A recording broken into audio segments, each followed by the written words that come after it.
ਵਾਹਿਗੁਰੂ ਜੀ ਕਾ ਖਾਲਸਾ ਸ੍ਰੀ ਵਾਹਿਗੁਰੂ ਜੀ ਕੀ ਫਤਿਹ। ਹੋਲੇ ਮਹੱਲੇ ਦਾ ਜੋੜ ਮੇਲਾ ਮਸਤੂਆਣੇ ਵਿੱਚ ਆਪਣੀ ਤਰ੍ਹਾਂ ਦਾ ਪਹਿਲਾ ਹੀ ਇਕੱਠ ਸੀ। ਦੂਰ ਨੇੜੇ ਦੇ ਸਾਰੇ ਪਿੰਡ ਬੜੇ ਪ੍ਰੇਮ ਨਾਲ ਆਏ। 3 ਦਿਨ 3 ਰਾਤਾਂ ਅਖੰਡ ਸ਼ਬਦ ਕੀਰਤਨ ਹੋਇਆ ਅਤੇ ਅਤੁੱਟ ਲੰਗਰ ਵਰਤਿਆ।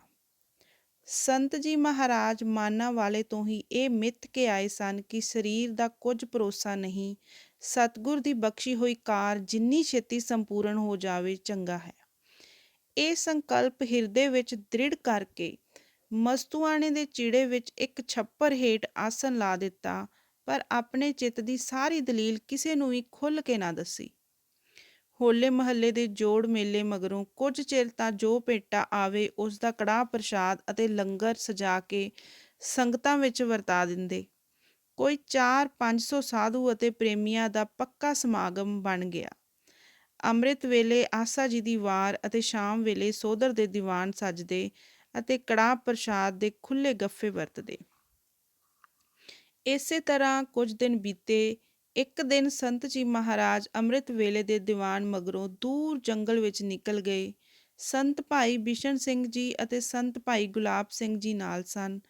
ਮੈਦਾਨ ਖੇਡਣ ਮਗਰੋਂ 5 ਇਸ਼ਨਾਨਾਂ ਕਰਕੇ ਸੰਤ ਜੀ ਇੱਕ ਦਰਖਤ ਹੇਠਾਂ ਬੈਠ ਗਏ। ਕੁਝ ਚਿਰ ਤਾਂ ਅਡੋਲ ਇੱਕ ਰਸ ਆਤਮ ਰੰਗ ਮਾਣਿਆ। ਫਿਰ ਜਦ ਨੇਤਰ ਖੋਲ੍ਹੇ ਤਦ ਸੰਤ ਭਾਈ ਗੁਲਾਬ ਸਿੰਘ ਜੀ ਅਤੇ ਸੰਤ ਭਾਈ ਬਿਸ਼ਨ ਸਿੰਘ ਜੀ ਨੂੰ ਆਖਿਆ, ਭਾਈ ਆਪਾਂ ਰੋਜ਼ ਪਦਾਰਥ ਛਕ ਕੇ ਵਿਸ਼ਟਾ ਹੀ ਕਰ ਦਿੰਦੇ ਹਾਂ। ਇਹਨਾਂ ਦੋਹਾਂ ਨੇ ਹੱਥ ਜੋੜ ਕੇ ਬੇਨਤੀ ਕੀਤੀ, ਮਹਾਰਾਜ ਜੋ ਹੁਕਮ ਹੋਵੇ ਸੋ ਕਰੀਏ। ਇਹਨਾਂ ਦਾ ਪ੍ਰੇਮ ਦੇਖ ਕੇ ਸੰਤ ਜੀ ਨੇ ਫਰਮਾਇਆ ਕਿ ਭਾਈ ਗੁਰੂ ਸੱਚੇ ਪਾਤਸ਼ਾਹ ਵਾਸਤੇ ਕੋਈ ਅਸਥਾਨ, ਸ਼੍ਰੀ ਗੁਰੂ ਗ੍ਰੰਥ ਸਾਹਿਬ ਵਾਸਤੇ ਇੱਕ ਛੱਪਰ ਤਿਆਰ ਕਰ ਲਈਏ। ਦੋਹਾਂ ਸੇਵਕਾਂ ਨੇ ਆਖਿਆ, ਸਤ ਬਚਨ ਮਹਾਰਾਜ। ਦੂਜੇ ਦਿਨ ਹੀ ਅੰਮ੍ਰਿਤ ਵੇਲੇ ਆਸਾ ਜੀ ਦੀ ਵਾਰ ਦੇ ਦੀਵਾਨ ਵਿੱਚ ਇੱਕ ਪ੍ਰੇਮੀ ਆਇਆ ਅਤੇ 101 ਦਮੜਾ ਸੰਤ ਜੀ ਮਹਾਰਾਜ ਜੀ ਭੇਟਾ ਕੀਤਾ। ਇਸ ਵਕਤ ਸੰਤ ਜੀ ਮਹਾਰਾਜ ਨੇ ਇਹ ਧਾਰਨਾ ਲਈ, ਸਗਲ ਮਨੋਰਥ ਪੂਰੇ ਤੇਰੇ ਸਿਮਰਨ ਤੇ, ਅਤੇ ਸ਼ਬਦ ਪੜਿਆ। ਜਦ ਆਸਾ ਜੀ ਦੀ ਵਾਰ ਦਾ ਭੋਗ ਪਿਆ ਤਦ ਸੰਤ ਜੀ ਨੇ ਸੰਤ ਭਾਈ ਬਿਸ਼ਨ ਸਿੰਘ, ਸੰਤ ਭਾਈ ਗੁਲਾਬ ਸਿੰਘ ਅਤੇ ਸਾਰੀ ਸੰਗਤ ਨੂੰ ਸੱਦਿਆ ਕਿ ਭਾਈ ਸਤਿਗੁਰੂ ਨੇ ਆਪਣੇ ਕਾਰਜ ਆਪ ਸਵਾਰਨੇ ਹਨ। ਆ ਲਵੋ 101 ਦਮੜਾ ਅਤੇ ਸ਼੍ਰੀ ਗੁਰੂ ਗ੍ਰੰਥ ਸਾਹਿਬ ਜੀ ਵਾਸਤੇ ਛੱਪਰ ਤਿਆਰ ਕਰੋ। ਥੋੜ੍ਹੇ ਦਿਨਾਂ ਵਿੱਚ ਹੀ ਛੱਪਰ ਤਿਆਰ ਹੋ ਗਿਆ ਅਤੇ ਰੋਜ਼ ਦਾ ਦੀਵਾਨ ਇਸ ਵਿੱਚ ਸੱਜਣ ਲੱਗ ਪਿਆ। ਜਿਸ ਦਿਨ ਤੋਂ ਸੇਵਾ ਸ਼ੁਰੂ ਹੋਈ ਸਾਰੀ ਮਾਇਆ ਸਤਿਗੁਰੂ ਜੀ ਦੀ ਟਹਿਲ ਵਿੱਚ ਲੱਗਣ ਲੱਗ ਪਈ। ਕੜਾਹ ਪ੍ਰਸ਼ਾਦ ਬੰਦ ਹੋ ਗਿਆ ਅਤੇ ਮਸਤੂਆਣੇ ਦੇ ਮਠੱਲੂ ਅਤੇ ਰੋੜੂ ਪ੍ਰਸ਼ਾਦ ਵਰਤਾਉਣ ਲੱਗ ਪਏ।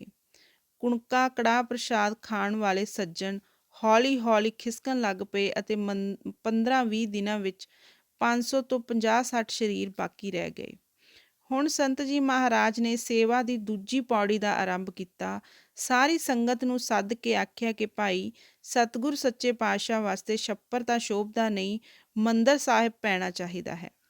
ਸਭ ਨੇ ਹੱਥ ਜੋੜ ਕੇ ਬੇਨਤੀ ਕੀਤੀ, ਮਹਾਰਾਜ ਜਿਸ ਤਰ੍ਹਾਂ ਹੁਕਮ ਕਰੋ, ਦਾਸ ਹਾਜ਼ਰ ਹਨ।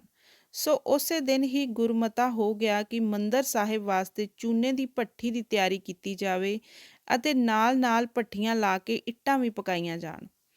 ਉਸੇ ਦਿਨ ਹੀ 2 ਜਥੇ ਬਣ ਗਏ, ਇੱਕ ਰੋੜ ਪੁੱਟਣ ਵਾਸਤੇ ਅਤੇ ਇੱਕ ਲੱਕੜਾਂ ਪਾੜਨ ਵਾਸਤੇ।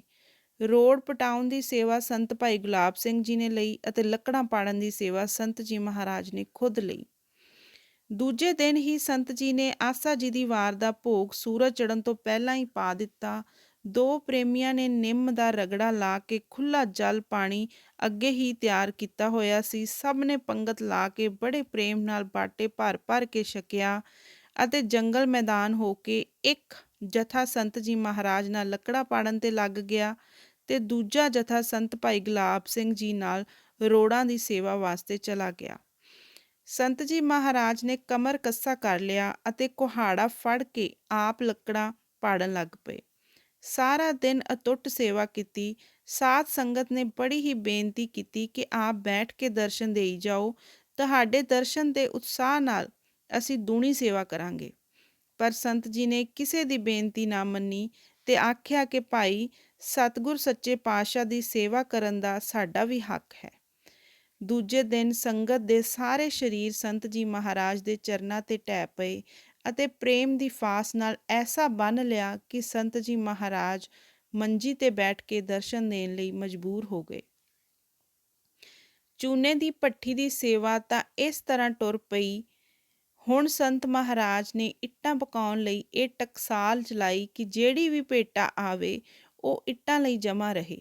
ਲੰਗਰ ਦਾ ਸਾਰਾ ਕੰਮ ਝੋਲੇ ਅੰਨ ਦੀ ਉਗਰਾਹੀ ਨਾਲ ਚੱਲੇ। ਇਸ ਸੇਵਾ ਲਈ ਬਾਬਾ ਸਾਵਣ ਸਿੰਘ ਜੀ, ਰੱਬ ਅਤੇ ਭਾਈ ਸੰਤਾ ਸਿੰਘ ਜੀ ਤਿਆਰ ਹੋ ਗਏ। ਜਿੰਨਾ ਆਟਾ ਆਵੇ ਓਨਾ ਹੀ ਪਕਾ ਲਿਆ ਜਾਵੇ ਅਤੇ ਸਾਧ ਸੰਗਤ ਦੇ ਨਾਲ ਜਿਹੜਾ ਵੀ ਕੋਈ ਰਾਹੀ ਪਾਂਦੀ ਆਵੇ ਉਸ ਨੂੰ ਵੀ ਪੰਗਤ ਵਿੱਚ ਪੂਰਾ ਹਿੱਸਾ ਮਿਲੇ। ਕਰਤਾਰ ਦੀ ਨੇਤ ਇਹਨਾਂ ਦਿਨਾਂ ਵਿੱਚ ਕਾਲ ਪੈ ਗਿਆ ਅਤੇ ਅੰਨ ਦਾਣੇ ਦਾ ਤੋੜਾ ਹੋ ਗਿਆ। ਕਈ ਵਾਰੀ ਸਾਧ ਸੰਗਤ ਨੂੰ ਇੱਕ ਇੱਕ ਰੋਟੀ ਹੀ ਹਿੱਸੇ ਆਉਂਦੀ ਰਹੀ। ਇੱਕ ਦਿਨ ਜਦ ਪੰਗਤ ਲੱਗਣ ਦਾ ਸਮਾਂ ਹੋਇਆ ਤਦ ਨਿਹੰਗ ਸਿੰਘਾਂ ਦਾ ਇੱਕ ਜਥਾ ਆ ਗਿਆ। ਸਭ ਸੱਜ ਗਏ, ਲੰਗਰ ਵਰਤਿਆ, ਅੱਧਾ ਅੱਧਾ ਪ੍ਰਸ਼ਾਦਾ ਹਿੱਸੇ ਆਇਆ। ਜਦ ਦੂਜੀ ਵਾਰੀ ਵਰਤਾਉਣ ਲੱਗੇ ਤਦ ਚੱਪਾ ਚੱਪਾ ਹੀ ਸਭ ਨੂੰ ਮਿਲਿਆ। ਇੱਕ ਨਿਹੰਗ ਸਿੰਘ ਬੋਲ ਉੱਠਿਆ, ਬਸ ਪ੍ਰਚਾਰ ਹੀ, 50,000 ਵੀ ਨਾ, ਚੱਪਾ ਹੀ ਅੱਧਾ ਵੀ ਨਾ। ਇਸ ਤਰ੍ਹਾਂ ਜੁਗਤ ਨਾਲ ਜਦ ਕੁਝ ਮਾਇਆ ਇਕੱਤਰ ਹੋ ਗਈ ਤਦ ਸੰਤ ਜੀ ਮਹਾਰਾਜ ਨੇ ਇੱਟਾਂ ਦੀ ਭੱਠੀ ਲਾਉਣ ਵਾਲੇ ਇੱਕ ਸੱਜਣ ਨੂੰ ਸੱਦਿਆ ਅਤੇ ਆਖਿਆ, ਭਾਈ ਇੱਟਾਂ ਦੀ ਬੜੀ ਛੇਤੀ ਲੋੜ ਹੈ, ਤੂੰ ਨਾਲ ਨਾਲ ਭੱਠੀ ਵਿੱਚ ਇੱਟਾਂ ਪਕਾ ਕੇ ਸਾਨੂੰ ਦੇਈ ਜਾਵੀਂ। ਇਸ ਤਰ੍ਹਾਂ ਗੁਰਦੁਆਰਾ ਸਾਹਿਬ ਛੇਤੀ ਤਿਆਰ ਹੋ ਜਾਵੇਗਾ। ਇਸ ਪ੍ਰੇਮੀ ਨੇ 200 ਦਮੜੇ ਪਥੇਰੀਆਂ ਵਾਸਤੇ ਪੇਸ਼ਗੀ ਮੰਗੇ। ਸੰਤ ਜੀ ਮਹਾਰਾਜ ਨੇ ਬੜੇ ਪ੍ਰੇਮ ਨਾਲ ਦਵਾ ਦਿੱਤੇ। ਕੁਝ ਬਥੇਰੇ ਵੀ ਲੱਗੇ, ਭੱਠੀ ਦੀ ਤਿਆਰੀ ਵੀ ਹੋਈ, ਪਰ ਠੇਕੇਦਾਰ ਕੰਮ ਵਿੱਚ ਹੀ ਛੱਡ ਕੇ ਚਲਾ ਗਿਆ ਤੇ ਫਿਰ ਆ ਕੇ ਮੂੰਹ ਵੀ ਨਾ ਵਿਖਾਇਆ। ਸਾਧ ਸੰਗਤ ਨੇ ਕਈ ਵਾਰੀ ਸੰਤ ਜੀ ਮਹਾਰਾਜ ਅੱਗੇ ਬੇਨਤੀ ਕੀਤੀ ਕਿ ਮਹਾਰਾਜ ਇਸ ਕੋਲੋਂ ਦਮੜੇ ਵਾਪਸ ਲੈਣ ਦਾ ਕੋਈ ਉਪਾਅ ਕਰਨਾ ਚਾਹੀਦਾ ਹੈ, ਪਰ ਸੰਤ ਜੀ ਮਹਾਰਾਜ ਨੇ ਫਰਮਾਇਆ ਕਿ ਭਾਈ ਜੋ ਪ੍ਰੇਮੀ ਦੇ ਭਾਗ ਹੋਣਗੇ ਤਦ ਉਹ ਸੇਵਾ ਵਿੱਚ ਆਪ ਹੀ ਹਾਜ਼ਰ ਹੋ ਜਾਵੇਗਾ। ਸਾਨੂੰ ਕਿਸੇ ਦਾ ਪਿੱਛਾ ਕਰਨ ਦਾ ਹੁਕਮ ਨਹੀਂ। ਸਤਿਗੁਰੂ ਦੀ ਮਾਇਆ ਹੈ ਅਤੇ ਸਾਡਾ ਹਿਸਾਬ ਵੀ ਸਤਿਗੁਰ ਦੇ ਹੀ ਸਪੁਰਦ ਹੈ। ਹੁਣ ਇਹ ਵਿਚਾਰ ਹੋਈ ਕਿ ਇੱਟਾਂ ਵਾਸਤੇ ਭੱਠਾ ਲਗਾਇਆ ਜਾਵੇ। ਇੱਧਰ ਤਾਂ ਚੂਨੇ ਦੀ ਭੱਠੀ ਦੀ ਤਿਆਰੀ ਹੋ ਗਈ ਤੇ ਉੱਧਰੋਂ ਭੱਠੇ ਦਾ ਕੰਮ ਸ਼ੁਰੂ ਹੋ ਗਿਆ। ਸਮਾਂ ਪਾ ਕੇ ਚੂਨੇ ਦੀ ਭੱਠੀ ਵੀ ਸੜ ਗਈ ਅਤੇ ਭੱਠੇ ਦੀਆਂ ਇੱਟਾਂ ਵੀ ਤਿਆਰ ਹੋ ਗਈਆਂ। ਮਸਤੂਆਣੇ ਦੇ ਚੀੜੇ ਦੇ ਟੋਭੇ ਵਿੱਚ ਭਰਤ ਪਾ ਕੇ ਸੰਗਤਾਂ ਨੇ ਮੰਦਰ ਸਾਹਿਬ ਦੀ ਨੀਂਹ ਰੱਖਣ ਦੀ ਤਿਆਰੀ ਕੀਤੀ। ਜਦ ਚੂਨਾ ਅਤੇ ਇੱਟਾਂ ਤਿਆਰ ਹੋ ਗਈਆਂ ਤਦ ਸੰਤ ਜੀ ਮਹਾਰਾਜ ਅੱਗੇ ਸਾਰੀ ਸੰਗਤ ਨੇ ਗੁਰਦੁਆਰੇ ਦੀ ਨੀਂਹ ਰੱਖਣ ਦੀ ਲਈ ਬੇਨਤੀ ਕੀਤੀ। ਸੰਤ ਜੀ ਮਹਾਰਾਜ ਨੇ ਹੁਕਮ ਕੀਤਾ ਕਿ ਕੱਲ੍ਹ ਸਵੇਰੇ ਨੀਂਹ ਰੱਖਾਂਗੇ। ਇੱਧਰ ਤਾਂ ਸਾਧ ਸੰਗਤ ਨੇ ਨੀਂਹ ਰੱਖਣ ਦੀ ਤਿਆਰੀ ਸ਼ੁਰੂ ਕਰ ਦਿੱਤੀ ਅਤੇ ਉੱਧਰ ਜਦ ਬਹਾਦਰਪੁਰ ਨਗਰ ਦੇ ਜ਼ਿਮੀਂਦਾਰਾਂ ਨੂੰ ਪਤਾ ਲੱਗਾ ਤਦ ਮਸਤੂ ਜੱਟ ਵਾਲੀ ਪੱਤੀ ਨੇ ਆਪਸ ਵਿੱਚ ਸਲਾਹ ਕੀਤੀ ਕਿ ਜਦ ਗੁਰਦੁਆਰਾ ਬਣ ਗਿਆ ਤਦ ਚਿੜੇ ਉੱਤੇ ਸਾਧਾਂ ਦਾ ਕਬਜ਼ਾ ਹੋ ਜਾਵੇਗਾ ਅਤੇ ਸਾਡਾ ਡੰਗਰ ਵੱਗ ਚੁਗਣਾ ਬੰਦ ਹੋ ਜਾਵੇਗਾ। ਪ੍ਰੇਮੀ ਸਾਸੰਗ ਤੋਂ ਹੀਣ ਸਨ ਅਤੇ ਲੰਮੀ ਦਲੀਲ ਨਹੀਂ ਰੱਖਦੇ ਸਨ।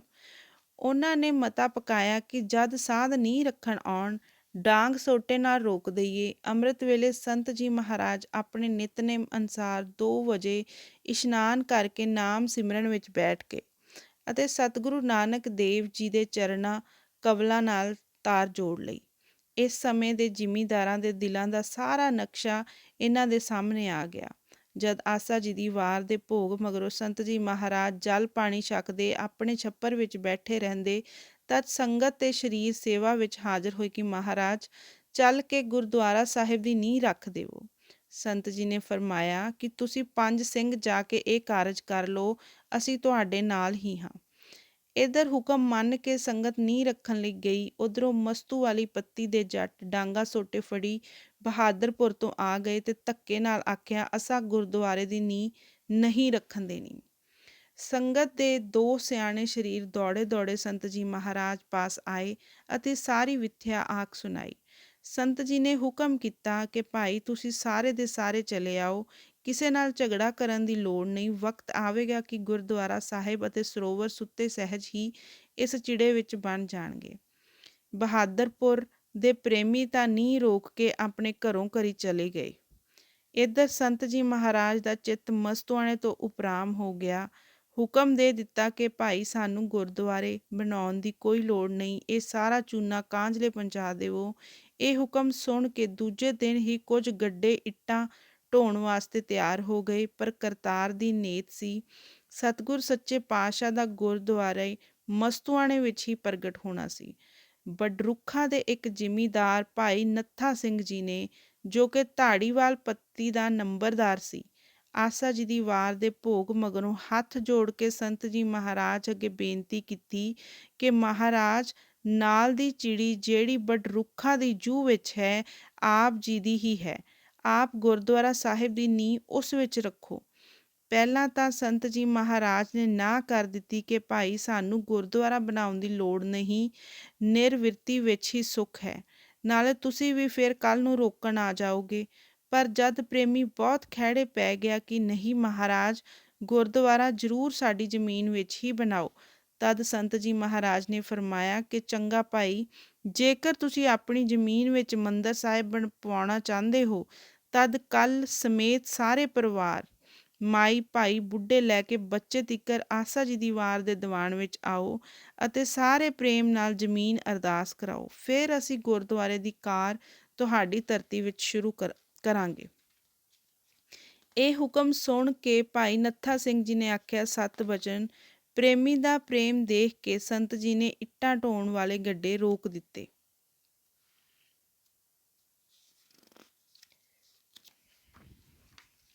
ਦੂਜੇ ਦਿਨ ਅੰਮ੍ਰਿਤ ਵੇਲੇ ਸਾਰੀ ਧਾੜੀਵਾਲ ਪੱਤੀ ਦੀਵਾਨ ਵਿੱਚ ਆਈ ਅਤੇ ਸਭ ਨੇ ਛੋਟੇ ਤੋਂ ਲੈ ਕੇ ਵੱਡੇ ਤੀਕਰ ਖੜੇ ਹੋ ਕੇ ਗੁਰਦੁਆਰੇ ਸਾਹਿਬ ਵਾਸਤੇ ਜ਼ਮੀਨ ਅਰਦਾਸ ਕਰਵਾਈ। ਸੰਤ ਜੀ ਮਹਾਰਾਜ ਨੇ ਵਾਰੀ-ਵਾਰੀ ਇੱਕ ਜੀ ਨੂੰ ਪੁੱਛਿਆ ਅਤੇ ਸਭ ਦੀ ਖੁਸ਼ੀ ਲਈ।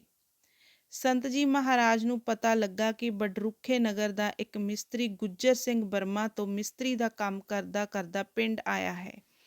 ਉਸ ਨੂੰ ਸੰਤ ਜੀ ਨੇ ਬੁਲਾ ਭੇਜਿਆ ਅਤੇ ਪੁੱਛਿਆ, ਭਾਈ ਤੂੰ ਕੀ ਮਜ਼ਦੂਰੀ ਲੈਣਾ ਹੁੰਨਾ?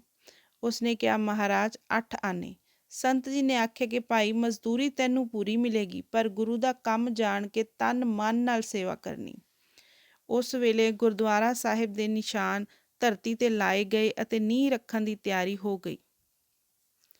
ਮਸਤੂਆਣੇ ਦੇ ਹਰਮੰਦਰ ਦੀ ਨੀਂਹ ਰੱਖੀ ਗਈ।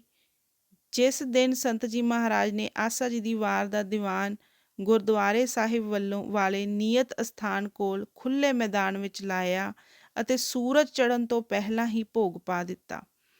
ਉਸੇ ਦਿਨ ਅਰਦਾਸਾ ਸੋਧਿਆ ਅਤੇ ਬੇਨਤੀ ਕੀਤੀ, ਹੇ ਗੁਰੂ ਨਾਨਕ ਨਿਰੰਕਾਰੀ, ਆਪ ਜੀ ਦਾ ਅਸਥਾਨ ਪ੍ਰਗਟ ਕਰਨ ਲਈ ਦਾਸਾਂ ਨੇ ਕਮਰ ਕੱਸਾ ਕੀਤਾ ਹੈ।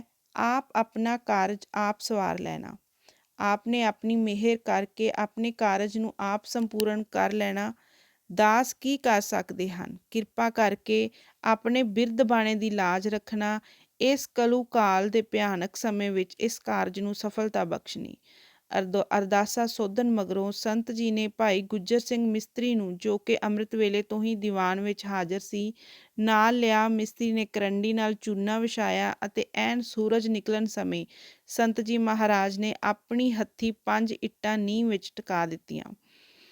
ਸੁਰ ਨਰ ਮੁਨ ਜਨ ਵਿੱਚ ਜੈ ਜੈਕਾਰ ਹੋਈ। ਅਰਸ਼ੀ ਸ਼ਹੀਦ ਮੁਕੰਦ ਰੂਹਾਂ ਨੇ ਸੱਤਿਆ ਦਿੱਤੀ ਅਤੇ 10 ਪਾਤਸ਼ਾਹੀਆਂ ਨੇ ਖੁਸ਼ੀ ਬਖਸ਼ੀ।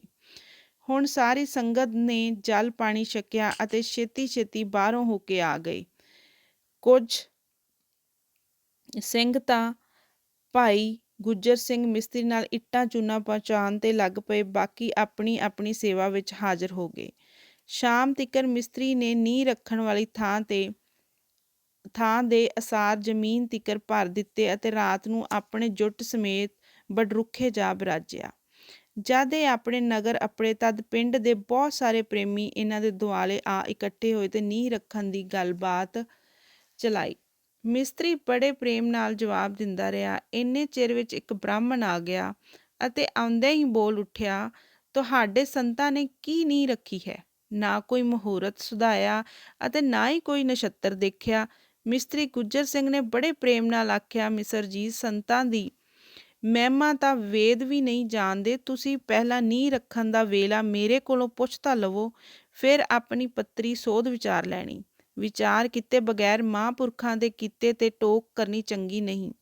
ਪੰਡਤ ਕੁਝ ਸਿਆਣਾ ਤੇ ਸਮਝਦਾਰ ਸੀ। ਇਹ ਗੱਲ ਉਸਦੇ ਦਿਲ 'ਤੇ ਲੱਗੀ। ਉਸਨੇ ਉਸੇ ਵੇਲੇ ਭਾਈ ਗੁੱਜਰ ਸਿੰਘ ਕੋਲੋਂ ਨੀਂਹ ਰੱਖਣ ਦਾ ਸਮਾਂ ਪੁੱਛਿਆ। ਮਿਸਤਰੀ ਨੇ ਆਖਿਆ ਕਿ ਅੱਜ ਸੂਰਜ ਦੀਆਂ ਪਹਿਲੀਆਂ ਕਿਰਨਾਂ ਨਿਕਲਣ ਨਾਲ ਹੀ ਸੰਤ ਜੀ ਮਹਾਰਾਜ ਨੇ ਨੀਂਹ ਧਰੀ ਸੀ। ਇਹ ਸੁਣ ਕੇ ਪੰਡਤ ਆਪਣੇ ਘਰ ਚਲਾ ਗਿਆ ਅਤੇ ਮਿਸਤਰੀ ਅੰਨ ਪਾਣੀ ਛਕ ਕੇ ਲੇਟ ਗਿਆ। ਦੂਜੇ ਦਿਨ ਮਿਸਤਰੀ ਹੁਰੀ ਤਾਂ ਆਪਣੇ ਕੰਮ ਮਸਤੂਆਣੇ ਚਲੇ ਗਏ ਅਤੇ ਪੰਡਤ ਸਾਰਾ ਦਿਨ ਆਪਣੀ ਪੱਤਰੀ ਦੁਆਰਾ ਪਲ ਮਹੂਰਤ ਘੜੀ ਅਨੁਸਾਰ ਨੀਂਹ ਧਰਨ ਦੇ ਸਮੇਂ ਲਗਨਾਂ ਤੇ ਵਿਚਾਰ ਕਰਦਾ ਰਿਹਾ। ਇਸ ਦੀ ਅਸਚਰਜਤਾ ਦਾ ਕੋਈ ਹੱਦ ਨਾ ਰਹੀ ਜਦ ਇਸ ਦੀ ਵਿਦਿਆ ਨੇ ਦੱਸਿਆ ਕਿ ਜਿਹੜੇ ਸਮੇਂ ਸੰਤ ਜੀ ਮਹਾਰਾਜ ਨੇ ਸੁੱਤੇ ਸਿੱਧ ਹੀ ਨੀਂਹ ਧਰੀ ਸੀ, ਉਸ ਵੇਲੇ 33 ਕਰੋੜ ਦੇਵਤੇ ਆਕਾਸ਼ ਮੰਡਲ ਵਿੱਚ ਹਾਜ਼ਰ ਸਨ। ਜਦ ਸ਼ਾਮ ਨੂੰ ਮਿਸਤਰੀ ਗੁੱਜਰ ਸਿੰਘ ਪਿੰਡ ਆਇਆ, ਤਦ ਪੰਡਤ ਦੌੜਦਾ ਦੌੜਦਾ ਆਇਆ ਤੇ ਆਖਿਆ ਕਿ ਧੰਨ ਤੇਰੇ ਸੰਤ ਅਤੇ ਧੰਨ ਤੂੰ ਜੋ ਨੀਂਹ ਰੱਖਣ ਸਮੇਂ ਸੰਤ ਜੀ ਮਹਾਰਾਜ ਦੇ ਨਾਲ ਸੀ। ਉਸ ਵਕਤ ਤਾਂ ਸਾਰੇ ਦੇਵੀ ਦੇਵਤੇ ਹਾਜ਼ਰ ਸਨ। ਹੁਣ ਇੱਧਰ ਤਾਂ ਹਰਿਮੰਦਰ ਸਾਹਿਬ ਦਾ ਕੰਮ ਪੂਰੇ ਜ਼ੋਰ ਨਾਲ ਆਰੰਭ ਹੋ ਗਿਆ ਅਤੇ ਉੱਧਰ ਕਰਤਾਰ ਦੇ ਹੁਕਮ ਵਿੱਚ ਕਾਲ ਪੈ ਗਿਆ। ਸੰਤ ਜੀ ਮਹਾਰਾਜ ਦੀ ਟਕਸਾਲ ਸੀ ਕਿ ਖਾਣ ਵਾਸਤੇ ਹਰਿਮੰਦਰ ਸਾਹਿਬ ਵਿੱਚੋਂ ਮਾਇਆ ਨਹੀਂ ਖਰਚਣੀ। ਕਈ ਵਾਰੀ ਪ੍ਰੇਮੀ ਮੁੱਠੀ ਮੁੱਠੀ ਛੋਲੇ ਹੀ ਚੱਬ ਕੇ ਸੇਵਾ ਵਿੱਚ ਲੱਗੇ ਰਹਿੰਦੇ। ਸੰਤ ਜੀ ਮਹਾਰਾਜ ਵੀ ਸੰਗਤ ਨਾਲ ਮਿਲ ਵਰਤਦੇ ਅਤੇ ਸਾਰਾ ਸਾਰਾ ਦਿਨ ਕੜਕਦੀ ਧੁੱਪ ਵਿੱਚ ਮੰਜੇ 'ਤੇ ਬੈਠੇ ਰਹਿੰਦੇ। ਜੇਕਰ ਕਦੇ ਕੋਈ ਪ੍ਰੇਮੀ ਛਤਰੀ ਲਾਉਣ ਲਈ ਆਖਦਾ, ਤਦ ਹੱਸ ਕੇ ਆਪ ਬੋਲਦੇ ਕਿ ਭਾਈ ਜੇ ਸਾਨੂੰ ਛਤਰੀ ਲਾਉਣੀ ਹੈ ਤਾਂ ਇੱਟਾਂ ਢੋ ਦੇ।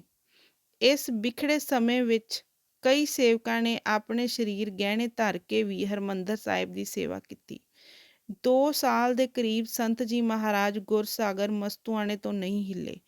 ਆਪਣੇ ਸਾਹਮਣੇ ਚੂਨੇ ਦਾ ਭੱਠਾ ਤਿਆਰ ਕਰਵਾਇਆ ਅਤੇ ਹਰਿਮੰਦਰ ਸਾਹਿਬ ਦੀ ਇਮਾਰਤ ਦੀ ਕਾਰ ਪੂਰੇ ਜ਼ੋਰ ਨਾਲ ਹੋਈ। ਨਾਲ ਹੀ ਸੇਵਕਾਂ ਨੇ ਵੀ ਢੁਲਾਈ ਭਰਾਈ ਅਤੇ ਹੋਰ ਹਰ ਪ੍ਰਕਾਰ ਦੀ ਸੇਵਾ ਆਪਣੇ ਹੱਥੀਂ ਕੀਤੀ। ਇਮਾਰਤ ਕਰਕੇ ਹੁਣ ਮਾਇਆ ਦਾ ਖਰਚ ਜ਼ਿਆਦਾ ਹੋ ਗਿਆ। ਇਸ ਲਈ ਸੇਵਕਾਂ ਨਾਲ ਗੁਰਮਤਾ ਕਰਕੇ ਮੌਕੇ ਦਾ ਕੰਮ ਤਾਂ ਸੰਤ ਜੀ ਮਹਾਰਾਜ ਨੇ ਸੰਤ ਭਾਈ ਬਿਸ਼ਨ ਸਿੰਘ ਜੀ ਅਤੇ ਸੰਤ ਭਾਈ ਗੁਲਾਬ ਸਿੰਘ ਜੀ ਨੂੰ ਸੰਭਾਲ ਦਿੱਤਾ ਅਤੇ ਆਪ ਮਸਤੂਆਣੇ ਦੀ ਸੇਵਾ ਹਿੱਤ ਦੇਸ਼ ਪ੍ਰਦੇਸ਼ ਵਿੱਚ ਜਾਣ ਦਾ ਇਰਾਦਾ ਕਰ ਲਿਆ। ਅਗਲੇ ਭਾਗ ਦੇ ਵਿੱਚ ਆਪਾਂ ਪੜ੍ਹਾਂਗੇ ਕਿ ਸੰਤ ਜੀ ਮਹਾਰਾਜ ਪਹਿਲਾਂ ਕਿੱਥੇ ਗਏ ਔਰ ਕਿੱਥੋਂ ਉਹਨਾਂ ਨੇ ਆਪਣਾ ਇਹ ਜਿਹੜਾ ਦੌਰਾ ਸੀ ਉਹ ਸ਼ੁਰੂ ਕੀਤਾ। ਧੰਨਵਾਦ।